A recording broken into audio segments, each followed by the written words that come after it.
The Jack Hayward Trophy was the trophy for the first ever Women's Cricket World Cup held in 1973, and it was chosen as a vintage piece of silverware at the Silver Vaults in London by the two people behind the organisation of that tournament.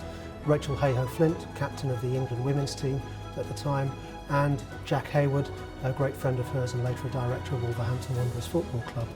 It was presented at every tournament to the winners up until 2005. In that same year, the International Women's Cricket Council, which had controlled women's cricket internationally up to that point, merged with ICC, so we now had a unified body for both men's and women's cricket across the world. At that point, there were actually two versions of the trophy in existence. One was presented to Australia as winners of the final tournament in 2005. The other one made its way here to Lords, where we've been proud to keep it ever since.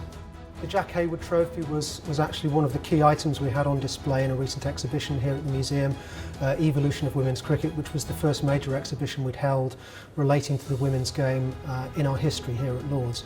So it was really a step change in our ability to tell the stories of women's cricket.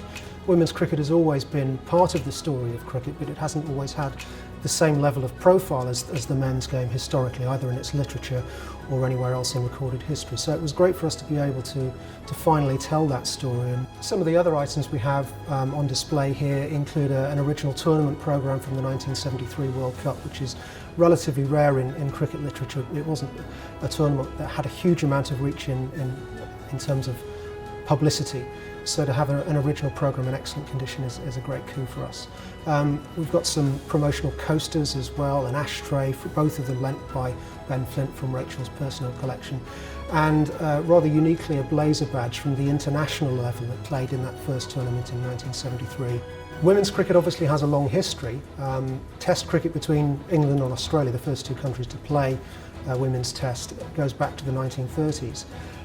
But you really have to look to the more modern generation, people like Rachel Hayhoe-Flint and Enid Bakewell, for bringing the game out of the shadows into the light of the public gaze and making people aware that it is actually a very good game to watch, and it's a great game for women and girls to be involved with as players, administrators, umpires.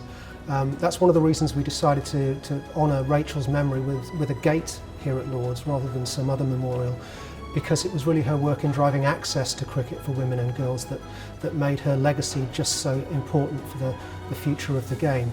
And I think you can see with the almost equal profile women's cricket now deserves and has attained with men's cricket, that her work, many years after she began it, has finally started to bear fruit.